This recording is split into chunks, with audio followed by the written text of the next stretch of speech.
Jay here for Stretford Paddock. That's Joe Smith. Manchester United 3, Newcastle United 2. Joe, we won. Yes. Scored a few goals. Yes. Bruno, absolutely magnificent. Yeah. Amad Diallo, doing what he does best. Kobe Mainoo, getting goal as well. Rasmus Hojlund getting a goal. Not perfect, but it was all right, wasn't it? Yeah, much better. Still weirdly do this thing where we have to concede 25 shots a game no matter what, which it's tradition. Is weird, and I've never really seen it before, and we have to stop it longer term. But the good thing about the game today was, for the first time in about 6 weeks or so now, we've actually looked consistently dangerous. Yep. We've made chances. We've found passes in and around the box. We've got the ball into the box with some level of kind of quality to it that we've not really seen at all recently. I know we've scored a couple of goals here or there, but it's been sort of, I don't know, guesswork and luck that's got us there in a lot of the most recent games. Today, some of it made sense. Like, it actually looked coherent and cohesive. And I think a huge part of that was Amad Diallo. I think him on the ball and his sort of touch and passing and movement off the ball in and around the box is different to other players we've got. Anthony tries it, but he's too one-footed and he doesn't quite have that sort of technical ability to find those shorter passes. Garnacho isn't that kind of player. Rashford isn't that kind of player. The closest thing we've got to Amad Diallo tonight is Jadon Sancho. Those small 1-2s around the edge of the 18-yard box, driving into the box. When Sancho's at his best, he looks like that. But we've not seen Sancho at his best, barely at all in the United shirt. And I thought Amad today was very, very good. And he made the difference between being a team that can, pass the ball 25 yards out to being one that can pass the ball 16 yards out. You inside their opposition box where panic sets in. We saw, Trippier switching off for their goal. It was a little run from Diallo that sort of got their, Trippier switching off and players panicking in and around the box. Mainoo with a lovely little sort of run into the box as well. And then at the end of it, he had the pass to find him as well. And that's the difference. You can have danger and you can have directness, but to have that kind of actual quality to find the player in the space is another skill entirely. And he's got that. And I've not been someone that's been absolutely begging for Amad to be starting this season. And, I think I've put a lot of weight on. We've seen very little of him, but when we have seen him, he's not been amazing. But then you look at now, and I was wrong. I think that he's not going to be like this every single week, but he should have been playing more games. If he's capable of this, 100%, he should have been playing more games. You saw a good sort of example of that was you saw it against the Scousers where he comes on. He's got a difficult finish to win us the game in the FA Cup, and then you fast forward that to, I think it was Anthony's in a similar position a couple of weeks later. Yeah, doesn't against Liverpool in the league game, doesn't have it quite in him. I know he scored not long ago, but Anthony's had ample opportunities this season. I think he's played 30 league games or 29 league games maybe. I think about half of them, about 13, 14 of them have been starts. He's had minutes, he's had a lot of chances, and he's not done anything. And plus, he's in his second season now. Amad Diallo's had scraps. He came on at Wembley against Coventry, did very well, and then was moved into midfield. He's not had it easy at all, and he gets a start tonight, and he's pretty much spot on from the kick-off. Yeah. I don't think he was just reminding me of the sort of old school United players we used to have who want the ball all the time, goal-class players, trying to create things, battle as well, a little bit of shithousery when he took the booking, nothing wrong with that. Like, just a very, very good performance from him, and it's rare that I'm saying that, not just about Anthony, I don't want to make it all about him, but Rashford's been very up and down this season, Garnacho's been very up and down this season. When you've got a player who, when he's coming in, has done well, he deserves more minutes, and hopefully this is a little bit of a reminder to the manager that you've got a player here, you need to use him, and if he doesn't, then I'm hoping that next season we or whoever's in after tonight will keep hold of Diallo, because there was rumours that he could end up going this summer, and I think that'd be a huge mistake. I'll get into some of the comments and I'll come back to you. Lil Nige says, finally looking balanced with Amrabat and Amad. Am I mental for fancying us for the final? Yes. He also says Casemiro needs putting out to pasture before the final. Evan Ward says, think it shows the two teams who got third and fourth last season without starting centre-backs are fighting for seventh. Big up the Paddock time. FA Cup shock coming. I love all the confidence from people who just sort of thinking that because we beat Newcastle at home 3-2, we can beat City. I'm all for it. Seriously, if you think that, then more power to you. I'm not quite there yet. But I do think we needed to get a little bit of momentum going before that final, because we have been poor since that Liverpool win in the FA Cup. Even the win over Coventry felt like a loss the way we went about it, to be honest with you. So it's good to see us getting a win and putting on a bit of a performance where there's reasons to be cheerful, as the song says. David Teasdale says, just showing once again how he's our best attacking player. He's criminally underrated. Proper tricky little winger, and it's just wonderful to see. You know what else we need to talk about? What? Bruno Fernandes. It's not exactly a revelation. We know how good he is. And it's not like, oh, what? I can't believe it, what Bruno did. We've seen it time and time again with him. But in some respects, Bruno can be a little bit underrated. And I think it can get dismissed how important he is for us, and people want to focus on the negatives around him, and he goes down quite easily sometimes, and he moans at the referee a lot and all this other nonsense.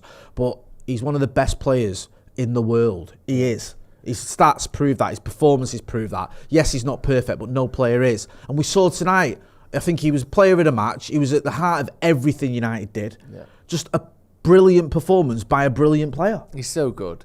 And you think, just imagine how good he'd be as well if he ever got a rest or like some time off to recuperate and be fully charged, not just physically but mentally as well. He's been, alongside Rashford, the sort of face of this team for the last 3 or 4 years since he arrived.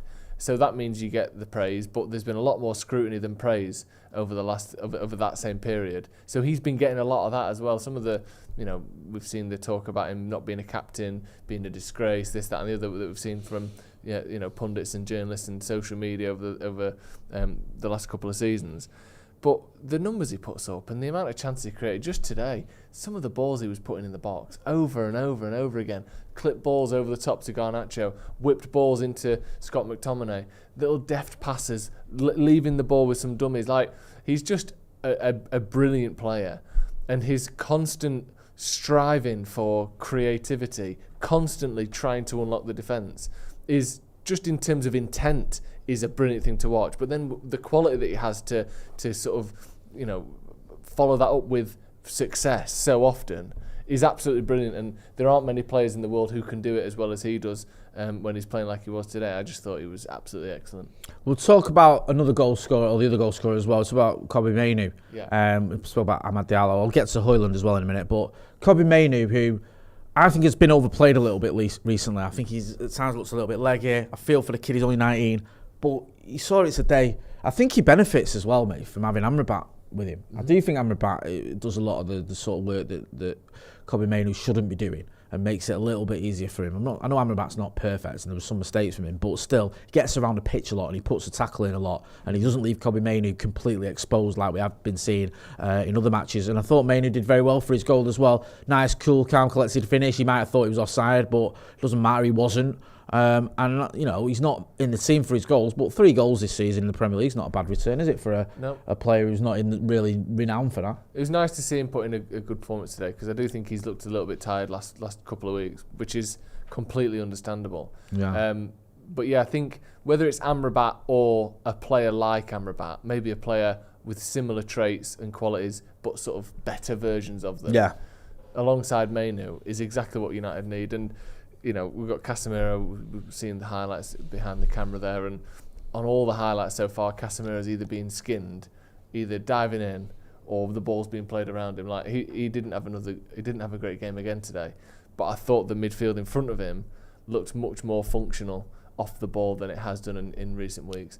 And Mainoo, really deserved the goal, but I thought the performance generally was much more like what we've seen from him. Some really good touches and moving the ball and flicks over his head, and just the sort of thing that he was doing when he had a little bit more confidence a couple of weeks ago. I thought, back to his best pretty much. Rasmus Hojlund came on, got a good goal, did the hard work himself. He's got 2 players and a goalkeeper in front of him when he picks it up from Bruno Fernandes on the edge of the Newcastle box. Good to see him getting a goal, because he's been through a little bit of a tough spell, hasn't he? Yeah. He had that massive purple patch in January and February, and then I think he's had 1 assist since. Yeah. So he sort of drops off in terms of his numbers. His performances haven't. He's always been putting in 1 in 7. I've just been told before this game.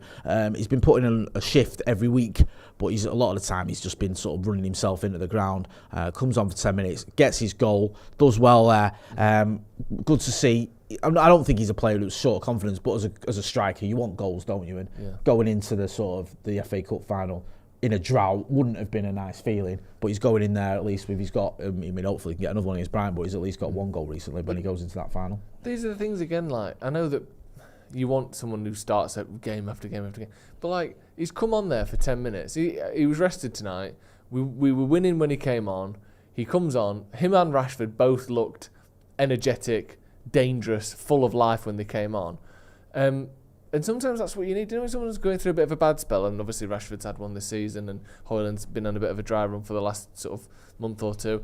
But sometimes you need to just have a rest. Yeah. And then you come on with 10 minutes to go when their players are a little bit tired and you've got a bit more space in behind and you're quicker than they are. You get a goal in a game like this. You start the next one and you score in that one as well. Like, we all know this. Everyone who watches football regularly knows that sometimes players need a rest, or they need rotating, or you need to bring someone else in to sharpen someone up or give someone time to kind of feel a bit of confidence again.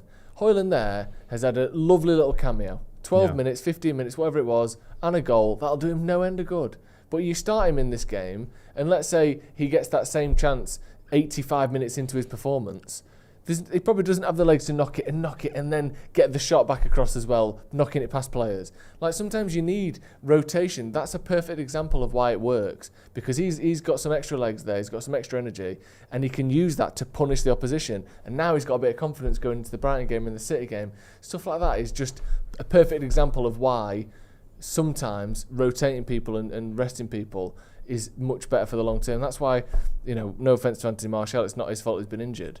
But having Martial as your sort of strike partner or your backup striker basically has offered Hojlund nothing this season. No. It hasn't helped Hojlund in any way because he's not been available, and games like this just show what can happen when you have that kind of rotation option. I wonder if that plays into Ineos's thinking, because we've all been focused on the defensive problems we've had, and Eric Ten Hag's mentioned it about 37 different defensive combinations or whatever it is, and 8 different centre-backs. So I wonder whether he can go to Ineos and say, look, I've had one striker who never played in the Premier League before as my only option. That was it. Martial was out. Greenwood, we were going to bring him back. We didn't for whatever reason. That was it. Like, does that sort of come into Ineos's thinking? I don't know. Get involved in the chat and the comments and let us know what you think. Jesus Mosqueda says AWB has no football IQ. Very erratic at the minute, Wan-Bissaka. Yeah. We saw some good and bad from him tonight. Trolley Tramp Incorporated says Rashford has had bad spells for 8 years. Rockman says 15 goals for a 20-year-old's first season in English football isn't bad. You're right, it isn't. That's true. Pigeonhead says bye-bye Martial. The last time I've to see him at OT hiding in a cap at full time. Kieran Grant says goodbye Heston. I think he means Heaton. Varane, Evans, Amrabat and Martial. Who starts in your midfield for the final? I would. Oh, that's tough, isn't it? Yeah, that's why I asked it. Tough questions, mate. I'd go for 4 in midfield, or whatever you want to call it. Maybe play. It's tough, isn't it? Because I don't want to leave Ahmad out, but I want to play 4 in midfield like we've done against City a few times, like we did against City at Old Trafford last season. I think I'd do Mainoo, Amrabat, Bruno, and Casemiro. And what you having is you. And then I'd have Bruno as a kind of drifting on the right hand side, and then I'd either have Ahmad and Hojlund or Rashford and Hojlund, just because of Rashford's big game potential. Like, he's already scored against City this season. He's just good in big games against big teams, and maybe bring Ahmad on. But I'd probably try and play 4 in midfield like we did against City last season. Okay, fair enough. What would you do? I'd have Amrabat, Mainoo, and Bruno. Yeah. Amrabat has his flaws, but he's at least got the energy and the ability to sometimes get himself out of trouble when he gives the ball away. He's got that physicality, and I think Kobe Mainoo just needs someone like that alongside him. Casemiro keeps flying into things, missing him. He just looks off the pace. Amrabat's not perfect, and I don't even think he'll be here next season, but given the choice out of them two, I'd plump for Amrabat. That's my opinion. Get involved in the chat and the comments and let me know why I'm wrong. Kazmofo says United need more control and focus after taking leads. Still nervous, for the final. Bruno, great as always. Dean Tietchi. Oh no, I've just pronounced that completely wrong. Tide T says have to give it Ten Hag the extra year with a few more new players and to be rotating during the season, then can properly make a decision. Sean Grieve says something about Jamie Carragher. Jamie Carragher reckons signing another striker would ruin Hojlund's confidence, so he thinks we should just have the one striker in the squad. No, Idiot. Lol. He hasn't. Has he even said that? I can't. Surely he wouldn't say that. I don't know. One striker in a squad. No successful squad has ever done that. No, that's absolutely ludicrous. Saha Shetty says, we should look to target former Ten Hag players. Kudos, Alvarez and De Ligt are all at clubs where they are unsure about who the next manager will be. Gertruda will also be a good right-back option. I think, I'll be honest with you, if Erik Ten Hag does keep his job, he's going to have a difficult time convincing Ineos to just go with players he knows from the Dutch league. Regardless of how big some of those names are, I think that might be a hard sell for him. Quinio Zeng says, with Amrabat doing quite well these 2 games, wonder if we will be signing him. Hussein says Rashford has to start in the final with Ahmad on the right. FPL Mikel says, how did Boomer Evans do? Pretty solid performance. I didn't notice him, which is a compliment. Yeah. I think if you're a centre-back and I've not noticed you, you're doing a very good job. Ross Murphy says, I think Casemiro should play in the final, even though he's not been good recently, but there's a winning medal up for grabs. He might turn up and put in a winning Casemiro performance. I get that. It's hard to know, innit? It might be faster it's not the worst headache to have. At least we've got some sort of options. I think it's got to be one or the other, at least, alongside Bruno. And for me, Mainoo, who's destined to start that final. I'm going to leave it there. Thank you for everyone who got involved in the chat and the comments. Make sure if you're not doing already, you're subscribing to the channel. I'm going to be back in the morning with the news live from the studio. We're also going to have Off the Bar, me, him, Howson. So hit that subscribe button. We want to get to 750,000 subscribers by the end of the season. The season's not you got 10 days, is it? 11 days? Yeah, we can do it's the end of the season. So we're almost there. Come on, if you're not subscribing to the channel, please hit that subscribe button. Let's get there together. And also, if we get to 750,000 subscribers by the end of the season, we will win the FA Cup. That is a scientific fact. We agreed it with the FA. It's always a pleasure when we win. It's been a while. It feels like we've not done this together, watching a win, for about 4 years. It's been a very long time, actually. It has, hasn't it? It has been a very long time. Hopefully, it won't be a long time till the next win. We've got Brighton coming up this weekend. That's been Joe Smith. I'm Jay Moy. This has been a review of United's epic 3-2 victory over the Geordies. Thanks for watching.